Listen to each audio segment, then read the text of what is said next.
Hello. Oh, sorry.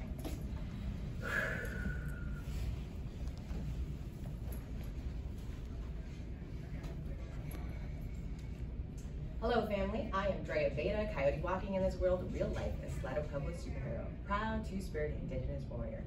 I'm on a mission from my ancestors to transform this world. So thank you so much for joining me today. I am dressed in my traditional regalia. These are clothes that have been provided by my family. My great-grandmother made this manta. My aunties have provided me with my shirts, and this jewelry is inherited. My beaded earrings are made by my Facebook family, as I proudly represent indigenous life wherever I go. Welcome to sorry family, how do we work this? Calling for real life superheroes. We're calling for real life #superheroes, introducing Walking as Coyote, an original indigenous CRT intersectional framework by myself. So I am a real life Slatopovo superhero, two-spirit indigenous warrior, and I came out at my first council meeting for the American Education Research Association Graduate Student Council. As the chair, you are actually a member of council, and if anyone knows AESA, it is ruled, literally ruled, by an executive board of 10 people, followed by a council of 33. So this coyote was honored to be one of the 33. And I actually came out as two-spirited at my first council meeting in front of everyone because AESA was debating, talking, discussing on whether or not they would embrace a humanizing policy to not take the millions of dollars for their conference to any city that had dehumanizing policies against LGBTQ people. I had already been out as bisexual for about 15 years, but my two-spirited self, my brave male Dre, came out about 4 or 6 months before that April meeting because I had been talking to my family about it. I am also a pastor, but in an effort to decolonize family, I'm now saying forward pastor. Just call me Coyote. Of Coyote's Lodge, House of Spirituality, Critical Race Theory, and Medical Marijuana. I'm a proud medical marijuana advocate, researcher, and revolutionary, and it saved my life, and I am medicated 100% of my waking hours. I no longer get a euphoric feeling, but it helps me from stopping to upchuck my breakfast because I'm a survivor of trauma many times over, and I have crippling panic attacks and PTSD episodes. I like to start my presentations and community making because I am here to unite us as a global family. So if you are not a person who prays, please send an intention for your day. Dear Gammy, it's me, your favorite trickster coyote grandchild. And I am here with my American Educational Studies Association family, and we are here to do great things. You are my first example of a warrior woman. Send us your blessings, Gammy, and allow us to walk through this world tall and with courage. Papa. Hi, Papa. You adopted us and you loved us as your own. You created family and taught me the superpower of love. Allow our family here today to embrace love and to be enveloped by it and find it wherever they go as we do this work that sometimes is traumatizing and violent to us. So allow us to find those spaces of care and healing, Papa. I love you and may you rest in peace. And to my great-great-grandfather, Pablo Abeita, true revolutionary and a Slatopovo statesman, dear sir, as we go against dehumanizing institutions of white supremacy based on slavery and colonization, allow us to do battle and be voices that are loud and activists for those in our communities who have been silenced or are no longer with us. Dear ancestors, aunties, gammies, papas, cousins, those of us who have blood, and those of us who have adopted us in our hearts, we are your dreams made flesh as you walk through this world and have the privilege to be educators and leaders of all of our communities. Send us your blessings and may you rest in peace.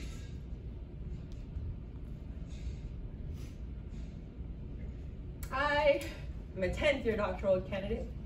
I am now the past chair of the AESA and the only one they've ever tried to have arrested. I am also a GPSA liaison and the former president of the Society of Native American Graduates and Undergraduates at UNM. I'm a CEO of a consulting group and I have raised a community foundation, and I am a very public scholar and a blogger with over 26,000 followers. I've also done a bunch of stuff. Community organizing, K-12, research. I started my journey with an amazing youth group called Loud, Leaders Organizing to Unite and Decriminalize. They were 75% formerly incarcerated and 80% LGBTQ. I was on the sidelines as a graduate student observing and watching. And these students, as we went into the detention centers and we got the voices and the stories of the kids who are being incarcerated right now, they called me out. And they said, if you're not an activist, then who is? And I took up that mantle, and I have never stopped because they need us. We have made promises to our children that have been unkept. And it is us who is going to lead the way and help our children cultivate that same courage. I also have done a bunch of leadership positions. Actually, that is up to 48 institutional roles and 52 conference presentations. Sorry, family, I totally borrowed this from another one. My critical autoethnographic whiteness, critical race, and intersectional blogging project, this is my research questions. How do our global community members with marginalized identities thrive despite COVID's ramifications on our communities? What spaces, tools, strategies, and resources do we utilize to maintain our humanity despite the permanence of trauma, racism, white supremacy, and capitalism? How can social media combined with global family and community making be a tool of activism and resistance? So my data is I make videos. I took out a white male predator in 2018. He was a critical race scholar who was preying on his students, and I was in a cult for the first 5 years of my PhD. He was using my community events to find women to sleep with, and I was a witness in a sexual harassment suit. And of course, we never went, but we pushed him out of the university so he's no longer there to heal, to hurt anyone as we start the healing process. So, oh, I'm sorry, thank you. Was so traumatized, and I hated academia. And I was like, what am I doing here? So I lost my voice. I couldn't write, I couldn't type. So I went to video. Because we are researchers and we find our ways, and that is what counter-storying is all about. Finding other ways to tell our stories and document our lived experiences.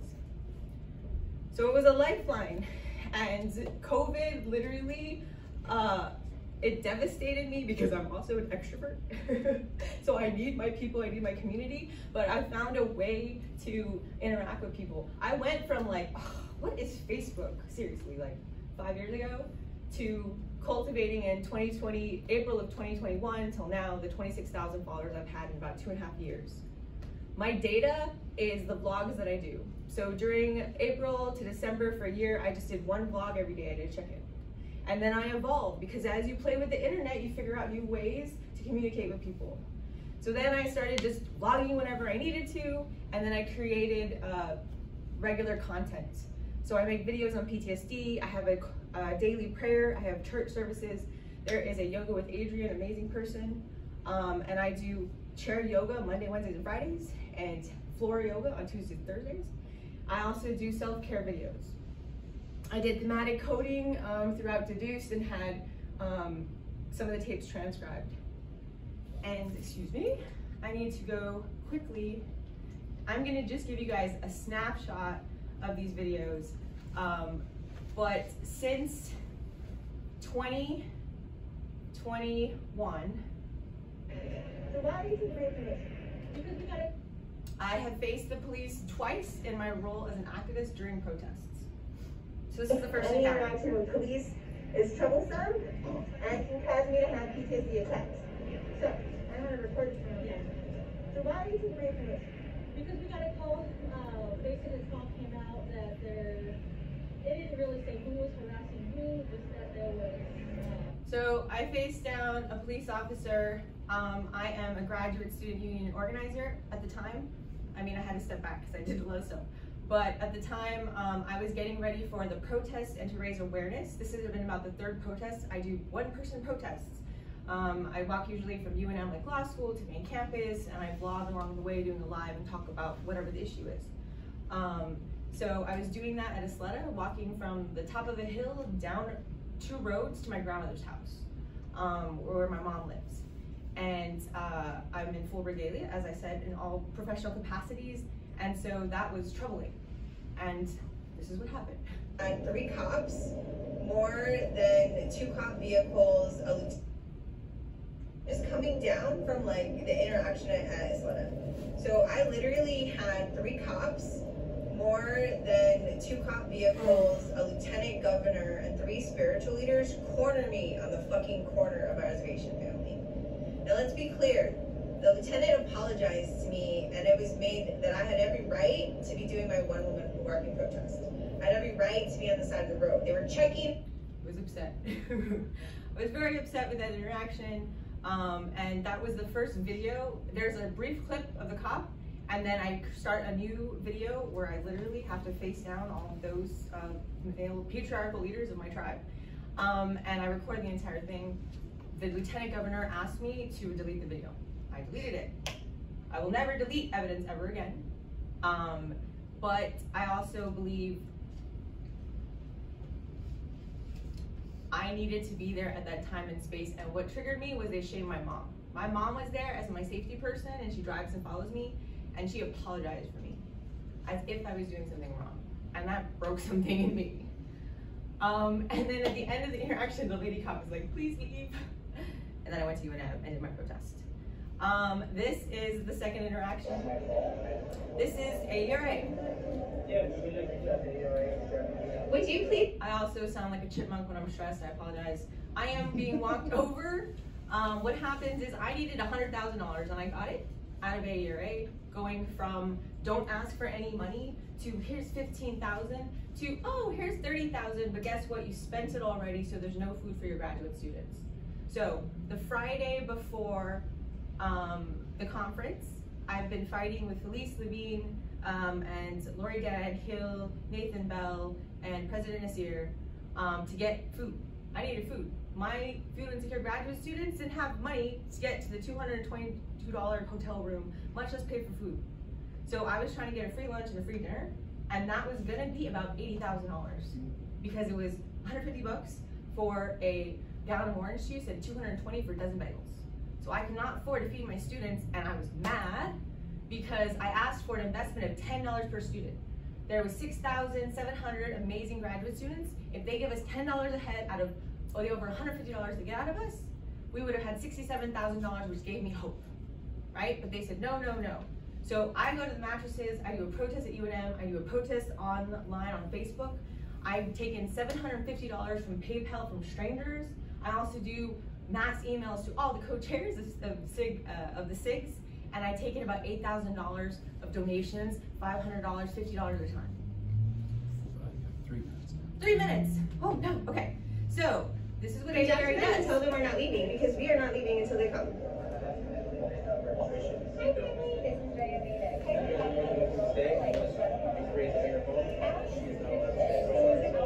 I'm with my professors, Dr. Steve Desai, Dr. Nancy Lopez, Dr. Sean I'm Santero. currently being barred. And then the police come. Here's the police. And Well, I said, why can't I stand here? This is a public area. This is an And so they walk us outside, and that's that. I had shamed them, and on Monday, I wanted to get Indigenous. So part of the $30,000 that I had originally got, 11,000 of it went to get Indigenous life. So we had a fashion show, we had guest speakers, we had a huge thing. That was $11,000. On Monday, they asked me what my plan to get $1,100 to the fashion designer who was picking up the rental car the next morning was. And I was mad. And I was like, why are you asking me for $1,100? And they said it's against AERA policy to provide for rental cars in case it doesn't get picked up. So I had to PayPal her $1,100. So I was upset. And I sent an email that said, what broken promises you need to pay for my Indigenous people? We can't upfront all of this money and then get reimbursed. I said, you're not gonna like what I'm gonna do when I get there, which meant I was gonna protest to put my hat out, right? I needed more money. They took that and used it against me and sent an email on Tuesday night, 7 hours before my flight, saying that I was banned. And then I'm talking to the vice chancellor of UNM and my professors, and they're prepping me to be arrested, which is what ultimately they tried to do. How do I deal with all that stress? I train and compete in Brazilian Jiu-Jitsu. I took this up on March 27th. I totally get pummeled though. Like, spoiler alert, I totally get pummeled. My amazing sis, I hold off for 2 minutes and 23 seconds. My amazing sis is, okay, sorry family. Where's my presentation? So let me skip to the framework. I'm so sorry. I'm a survivor of rape and trauma, rape and molestation as a child, and all that brutality I told you about. My original critical race theory. So what I do is I use superherohood. So tenet 1, ordinary people step up and become extraordinary. Tenet number 2, you have to train with superpowers and super tools. Tenet number 3 is the weight of the world and responsibility, sacrifice and becoming more. So we have power. How do we deal with the power?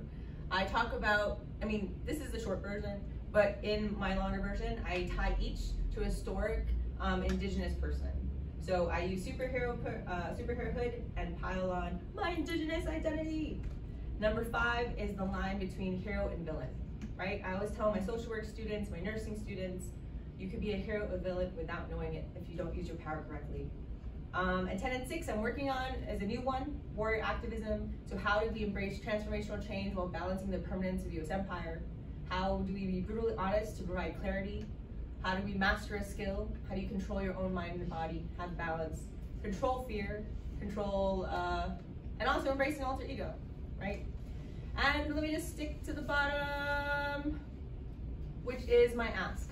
For you to find your own humanizing balance between your mind, body, and spirit, and to go find your fight and join the battle. Thank you so much.